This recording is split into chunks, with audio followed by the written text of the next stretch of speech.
Di tengah derasnya hujatan, seorang netizen yang budiman dengan akun @indamyworld muncul memberikan pembelaan mengejutkan bagi Sarwenda. Netizen yang berbakti ini berargumen bahwa Ruben Onsu justru merupakan pihak yang telah menzolimi mantan istrinya melalui tindakan perundungan ekonomi.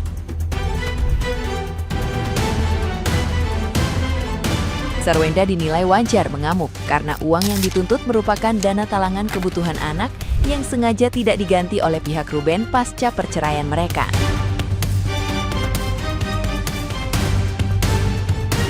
Lebih lanjut, netizen yang budiman tersebut membongkar bahwa Ruben diduga sengaja memberikan aset bermasalah yang kini terlilit utang bank demi menyengsarakan hidup Sarwenda.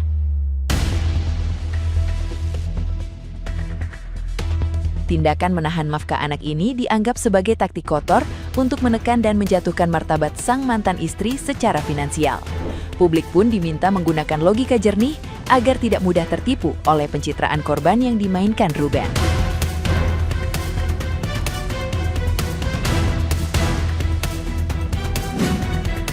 Ikutan nimbrung topik selebritas Indonesia. Saya mempersoalkan reaksi netizen yang berlebihan menyalahkan Sarwenda tentang komentar dalam live-nya. Saya juga nggak butuh duitnya Ruben, gitu kan maksudnya. Menurut saya, ini bukannya Sarwenda yang nggak berterima kasih lah, ataupun dia yang nggak menghormati lah. Ini kan duit yang harus Ruben berikan kepada anak-anaknya.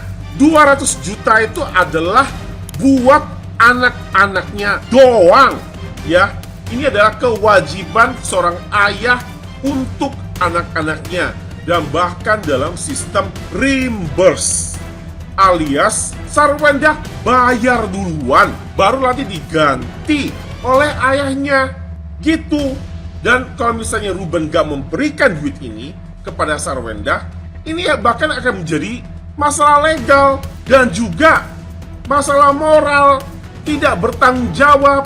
Dulu kan Ruben dikenal dengan reputasi melambai dan lalu menikah dengan Sarwenda. Tampaknya tanpa Sarwenda selalu dia akan menjadi cowok yang dipertanyakan reputasinya. Sekarang mau menjadi cowok yang gak bertanggung jawab. Apakah cowok yang gak bertanggung jawab bisa dibilang sebagai cowok? Ini bahkan adalah duitnya reimburse buat anak-anaknya. Yang berarti kalau misalnya tidak memberikan, itu namanya menzolimin istrinya.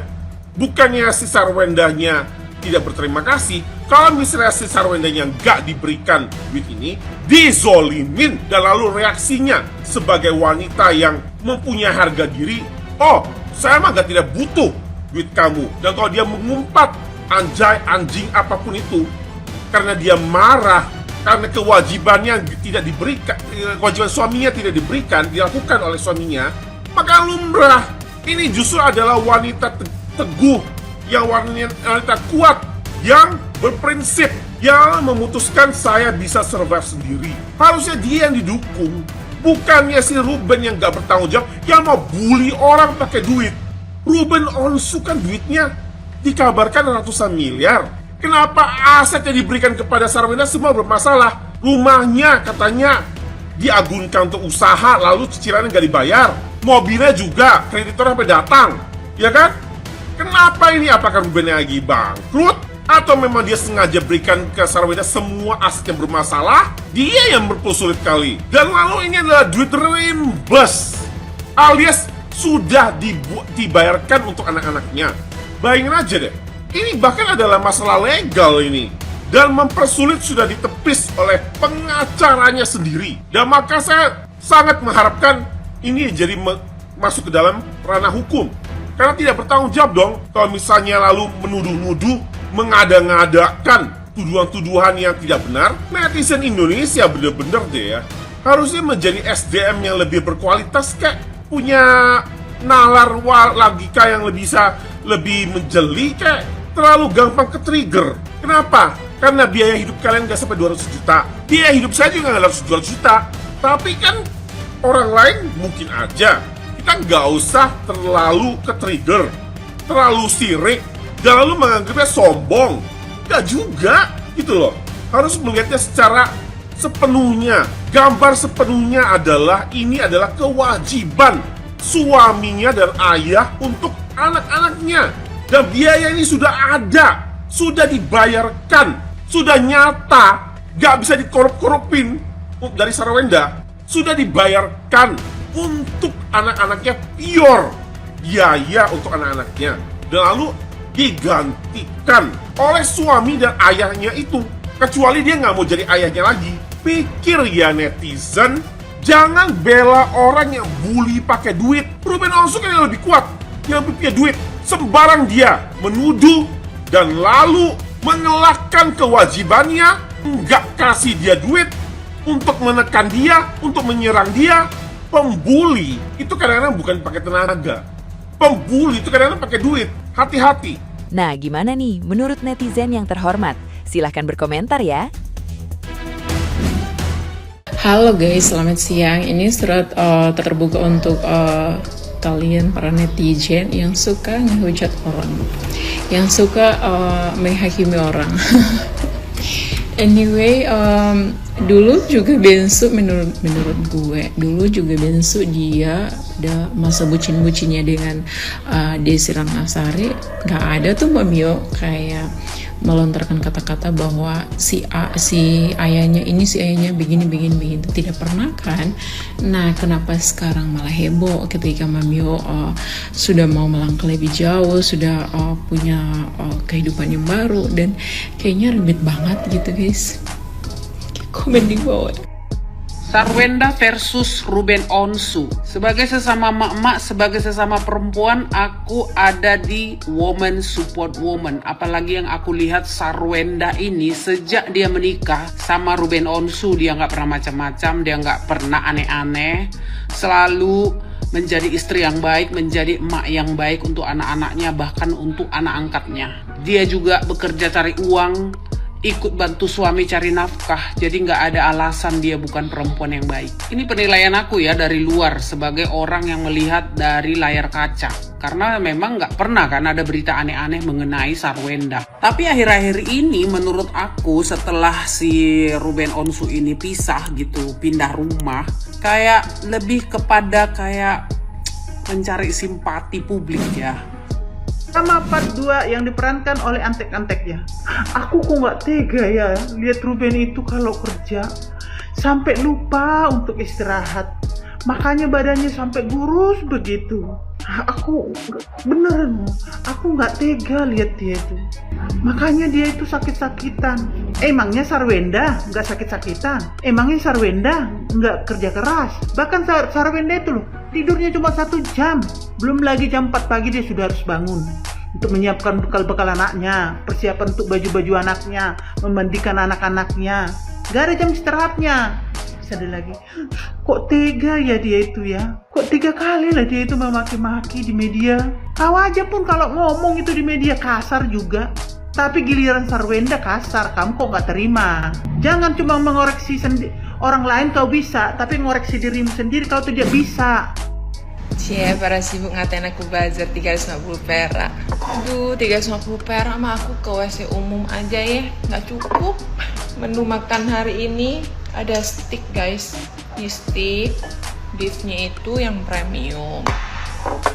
Terus aku juga ada grill salmon. Mau juga ya? Dapat 350 perak. Mau? Gak ada jaringan, maaf. Kalau mau rezekinya lancar, perbuatlah mbak-mbak kebaikan. Biar apa? Aduh, bang putihku angus. Biar nanti tua juga gue yang manis. Makan, Chan. Surat terbuka untuk Sarwenda dan Cio ya guys ya. Lebih baik kalau jualan online itu, kalau live jualan online itu lebih baik kalian matikan saja fitur COD. Biar soalnya ada baca-baca komen itu mereka akan CO sebanyak-banyaknya dan akan diretur ya. Lebih baik matikan aja fitur COD-nya guys. Kasihan lah. Kalau memang kalian tidak niat beli, ngapain kalian beli baru terus diretur? Itu kalian itu goblok atau bagaimana sih? Boleh kita membenci orang, tapi jangan mematikan rezeki orang. Macam kalian terlalu bener aja. ya kan? Harusnya kalian itu mendukung mereka itu untuk berdamai, bukan untuk COD terus kalian retur. Itu bukan apa ya, bukan sesuatu hal yang dipuji gitu loh guys. Jangan punya otak itu dipakai untuk melakukan hal-hal bodoh. Padahal kita sama-sama orang susah juga, tapi kalian punya komen ini melebihi malaikat. Macam kalian tahu persis masalahnya mereka berdua. Kalau memang kalian tidak niat untuk belanja, ngapain kalian COD terus kalian retur? Itu penyakit hati itu, yang seperti itu. Harusnya sih malu ya ngeroyok seorang cewek rame-rame. Harusnya sih malu ya kayak gitu ya. Maksud gua logika aja gitu. Ini cewek lu keroyok rame-rame, padahal ya emang lu suka aja gitu ngeliat dia hancur gitu, dan nggak mau terima kenyataan aja gitu. Lu nggak bisa kalau ngeliat dia tuh ketawa lepas, happy, kerjaannya mengalir, berkatnya banyak. Nggak bisa lu kayak gitu, melakukan segala macam cara buat lu ngeblok orang itulah istilahnya ya.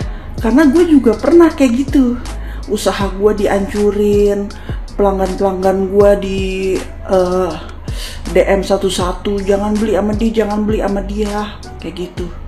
Ya gue diem aja, karena apa? Tuhan melihat dan Tuhan bekerja.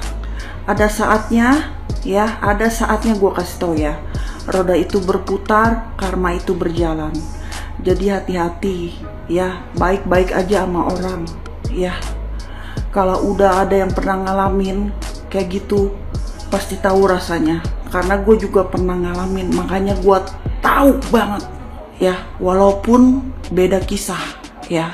Ingat, seenggaknya garis besarnya gue tahu apa yang dirasain ya.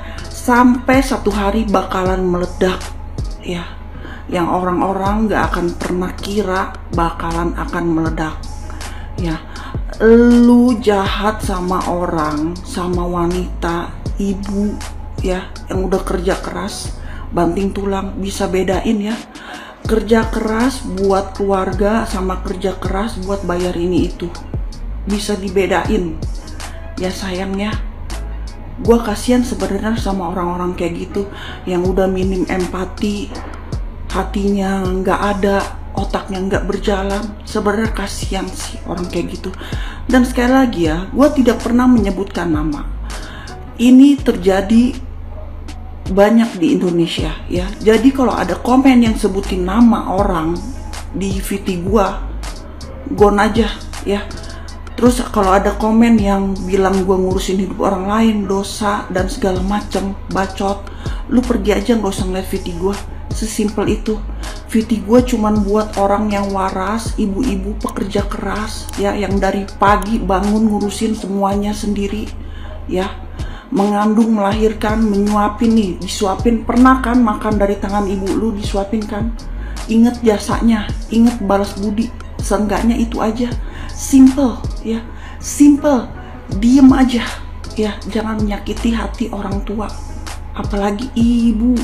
Doa ibu itu mujarab, gua kasih tahu ya. Oke, intinya gitu aja. Gua lagi gak emosi, gua lagi calm down gua. Oke, sayangku, cintaku. Muah.